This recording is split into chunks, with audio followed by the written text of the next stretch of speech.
ऐसा माना जाता है कि रामायण के एक संस्करण को हनुमान जी ने भी लिखा था, जिसे हनुमद रामायण कहा जाता है। इसकी कहानी से जुड़ी एक रोचक कथा प्रचलित है। हनुमान जी, जो भगवान राम के परम भक्त हैं, ने अपने भक्ति भाव में रामायण की रचना की थी।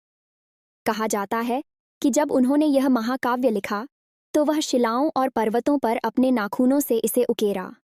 हनुमान जी की रामायण इतनी सुंदर और भावपूर्ण थी कि उसमें भगवान राम की महिमा और उनके कार्यों का वर्णन गहराई से किया गया था।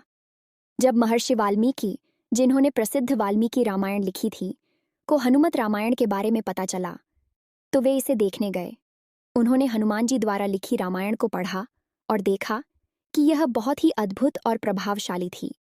महर्षि वाल्मीकि ने महसूस किया कि हनुमान जी की रामायण उनकी खुद की रचना से अधिक श्रेष्ठ और दिव्य थी। इससे वे थोड़े उदास हो गए, क्योंकि उन्हें लगा कि उनकी रामायण का महत्व कम हो जाएगा। यह देखकर हनुमान जी ने विनम्रता से अपनी लिखी रामायण को नष्ट कर दिया। उन्होंने कहा कि उनका उद्देश्य केवल भगवान राम की महिमा का गुणगान करना था, न कि प्रसिद्धि प्राप्त करना। वे नहीं चाहते थे कि उनकी रचना से वाल्मीकि जी की महत्ता कम हो। इस प्रकार हनुमान जी ने अपनी रामायण को पर्वतों से हटा दिया।